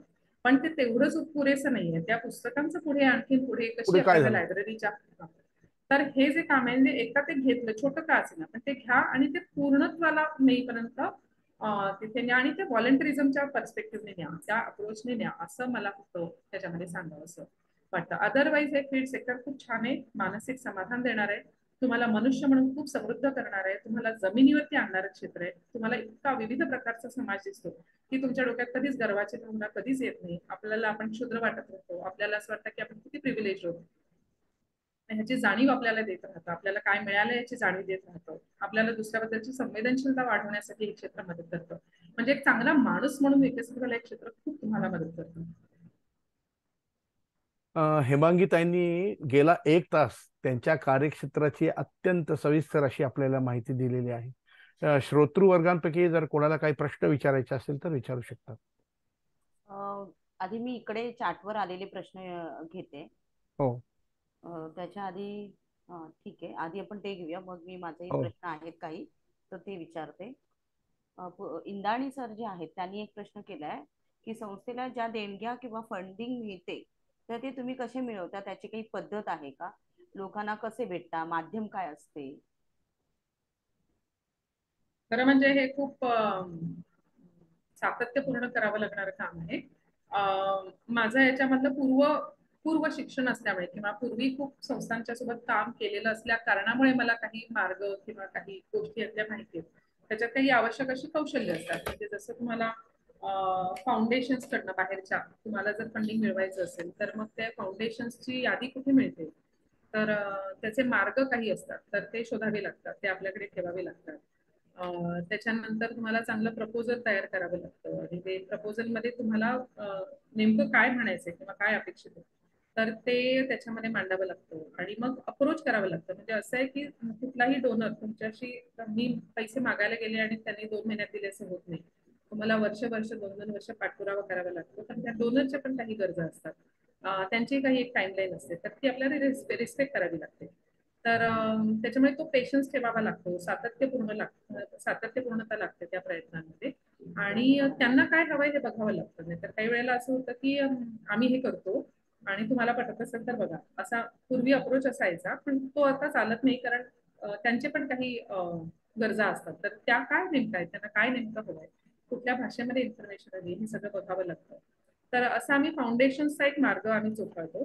सीएसआरचा मार्ग आम्ही अजून घेतलेला नाहीये, कारण आम्हाला सीएसआर बद्दल नाही म्हटलं तरी एक प्रकारचं एक मनामध्ये एक छोटीशी अडी आहे. कारण सीएसआरचं मी म्हटलं तसं की त्यांची मूल्य व्यवस्था आणि त्यांचे जगणं आणि त्यांचे टार्गेट बेस्ड काम करणं ह्याच्याशी आम्हाला जुळवून नाही घेत आहेत किंवा आमच्या ते पटत नाही आम्हाला ते. त्यामुळे अजून आम्ही सीएसआरची आम्हाला गरज नाही पडलेली. आणि तिसरा मार्ग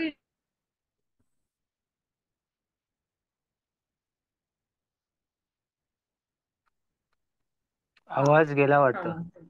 तिसरा मार्ग इंडिव्हिज्युअल डोनेशन्सचा आहे.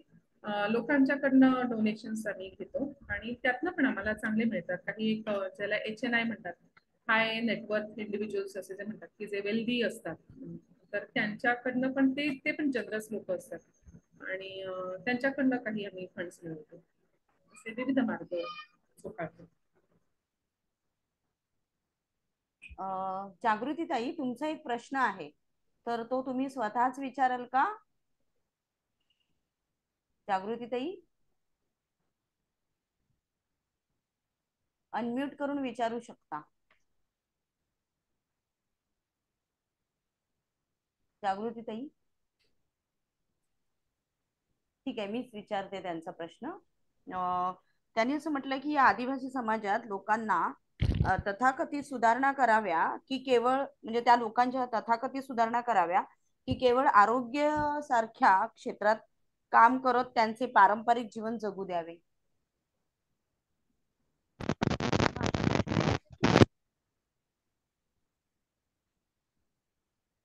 काहीतरी प्रश्नाचा खुलासा करते.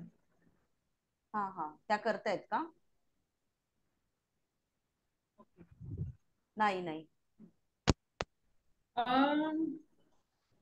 माझा प्रश्न ह्याच्याशी संबंधितच आहे, विचारू का म्हटलं मी? हो निवेदिता ताई विचारा.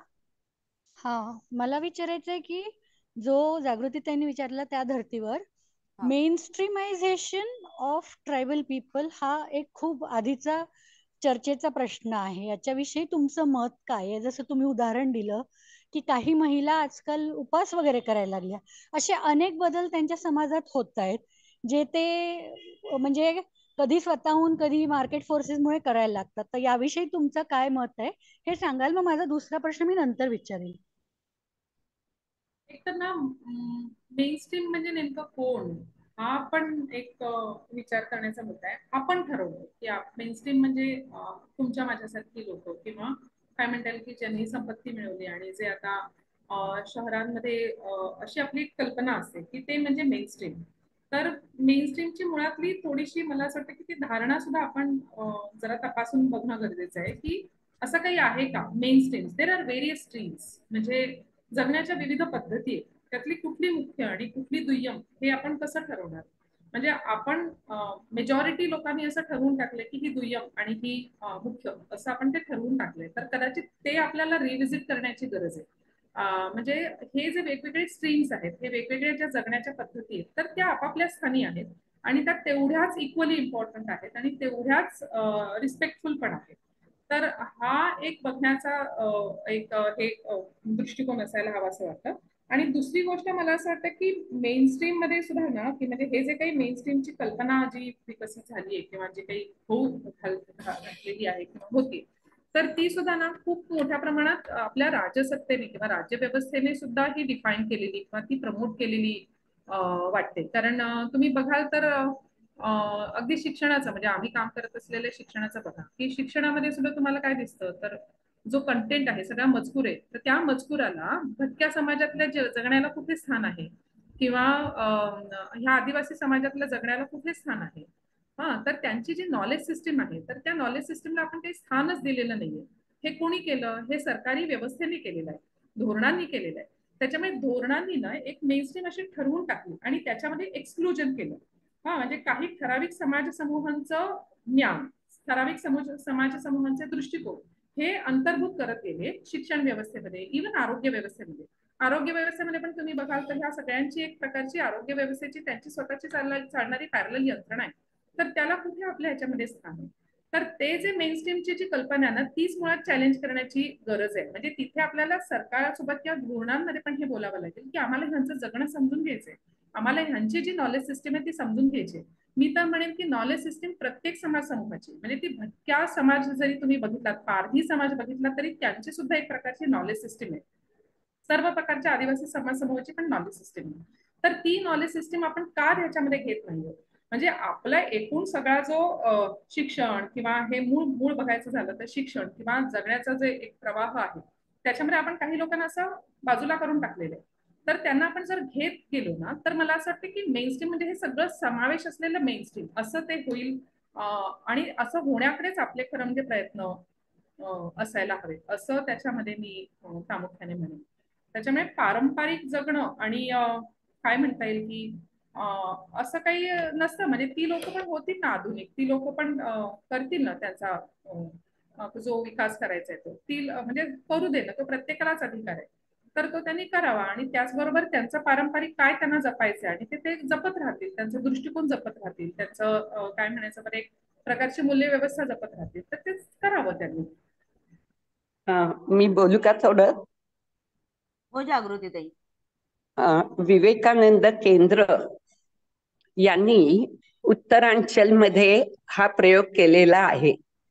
त्यांचे वेगळ्या वेगळ्या म्हणजे ज्या छोट्या छोट्या जाती जमाती, एक गाव एक जात अशी आहे, एक गाव एक भाषा अशी त्यांची पद्धत आहे. आणि त्यांचं सगळं सगळं प्रत्येकाचं वेगळं आहे.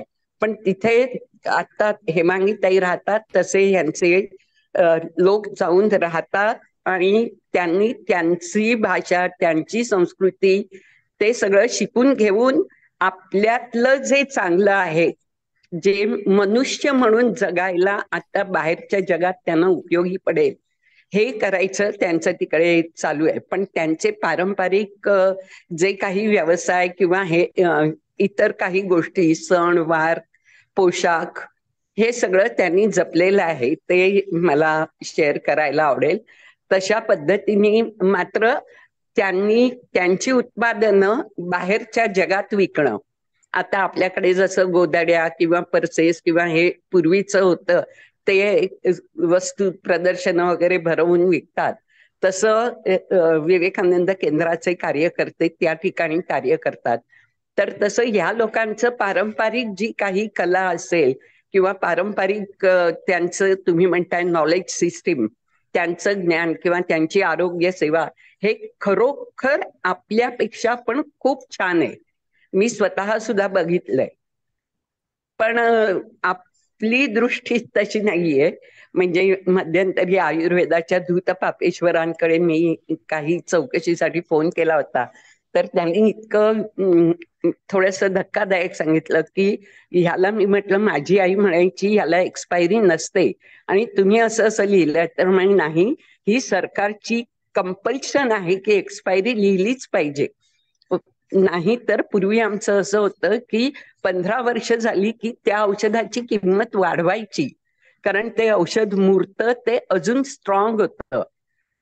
त्यामुळे आपण जे काही नवीन आपण आता सरकारनी धोरणं जी आखली होती ती सगळी पाश्चिमात्य ज्ञानावर आधारित होती, त्यामुळे थोडी वर्ष गोंधळ झालाय.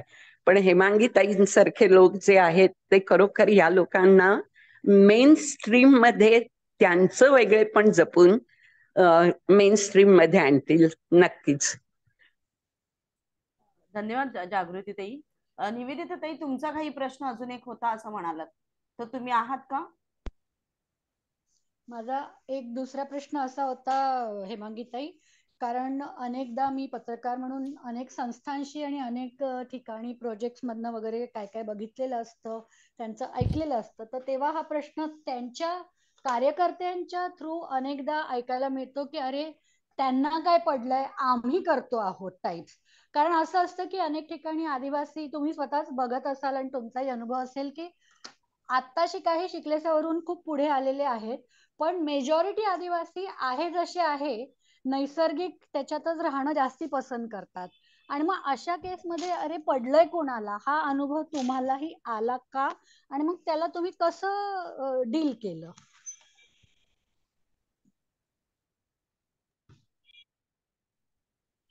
पडलंय का हा अप्रोच येतो, कारण कसं आहे, मला म्हणजे मी जर अनालिसिस करायला गेले तर मला असं वाटतं की हा समाज तसा अन्य समाजासाठी परका आहे.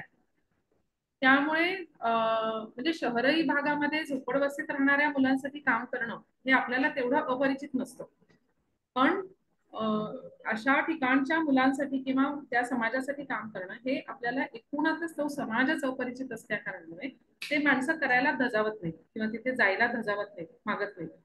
आणि त्यामुळे ते असं होतं की लांबून करणं म्हणा किंवा काही न करणं म्हणा, त्यांच्यासाठी न करणं काही, असं ते घडताना दिसतं.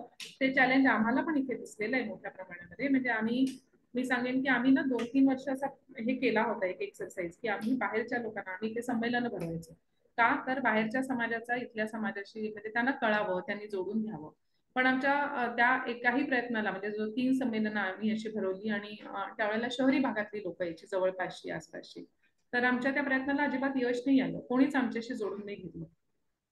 दुसरी गोष्ट बघायची झाली तर आम्ही इथे आता अकोला अमरावती भागामध्ये खूप साऱ्या संस्था काम करतात, पण या अकोला भागामध्ये आता इतकी वर्ष आम्ही काम करतोय, पण इन 2 संस्था सोडल्या तर बाकी कोणीच संस्था इतक्या वर्षांमध्ये काम करायला आलेल्या नाहीत. म्हणजे तो एक प्रकारचा एकांतवास आमच्यासाठी पण असतो. म्हणजे ती लोक सेक्लुडेड आहेत, तसे त्यांच्याबरोबर काम करणारे आम्ही पण असे सेक्लुडेड आणि अलूफ होऊन जातो, अशासारखं ते होतं.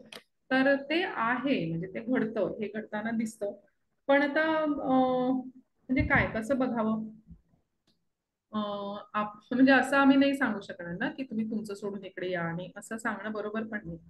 तर त्यातल्या त्यात जी लोक काम करतात त्यांचे हात मजबूत करत जाणं आणि आपल्या पद्धतीने काही कॉन्ट्रीब्युशन करणं, असं जरूर करता येऊ शकेल.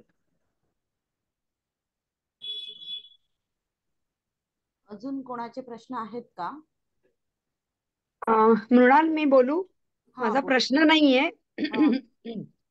पण मला हेमांगीशी बोलायचं आहे. कदाचित हेमांगीनी ओळखला असेल, नाही मला माहित नाहीये. अमरजा जोशी. मी अमरजा बोलतीये. अमरजा.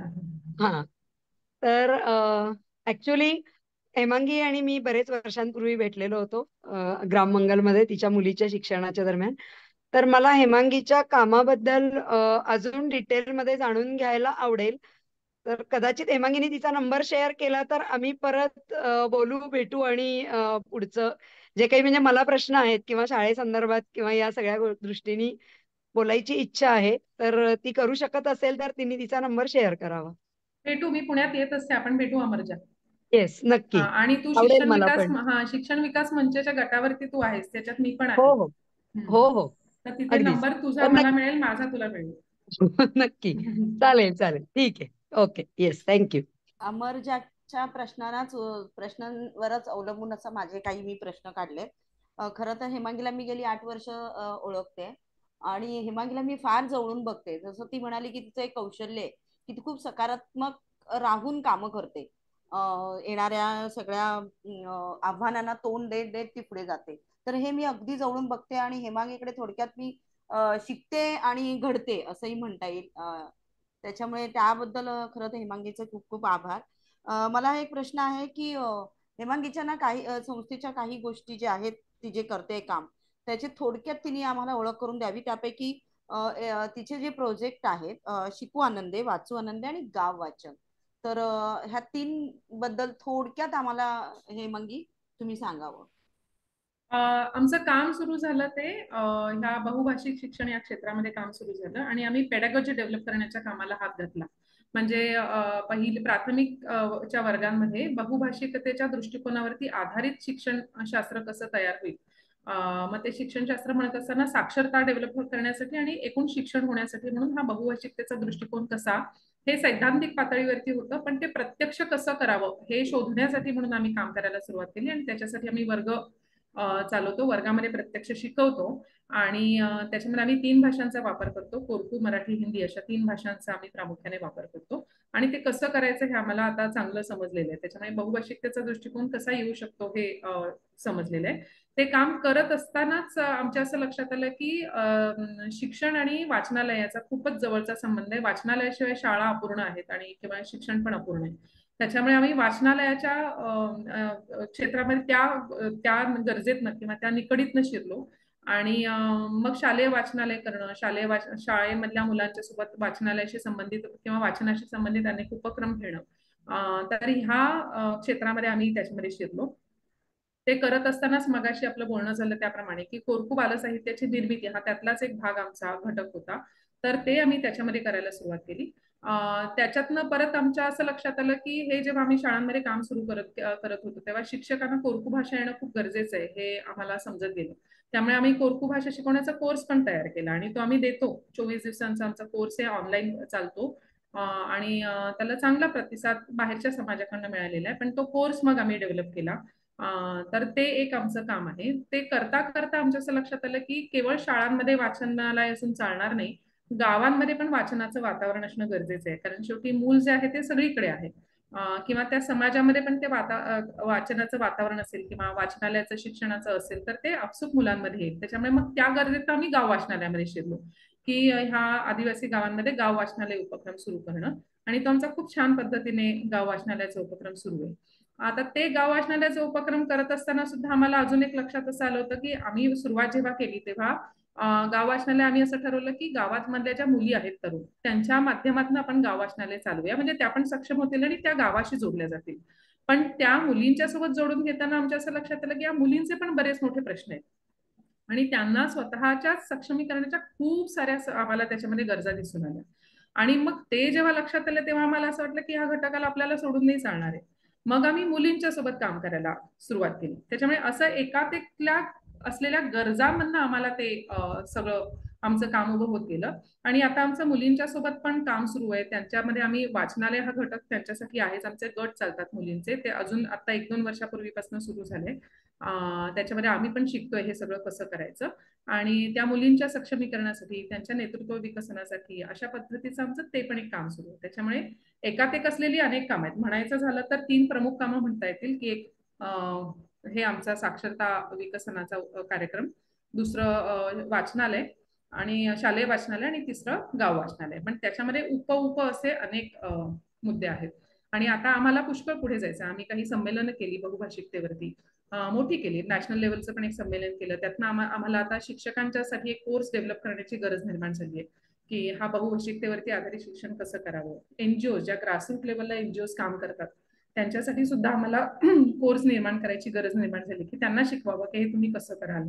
आम्ही मुंबई विद्यापीठासोबत टायअप करून एक कोर्स खरं म्हणजे दिला होता. तो पण खूप चांगल्या पद्धतीने चालला. तर त्या कोर्सला आम्हाला एक चांगलं अजून स्वरूप द्यायचंय त्यांच्या सहकार्याने. तर असे दिसणारे मार्ग बरेच आहेत आमच्याकडे. गरजा पण खूप आहेत. काम करणारे हात हवेत, हे मुख्य गोष्ट आहे. स्किलफुल हात हवेत आणि डेडिकेटेड माणसं हवी आहेत.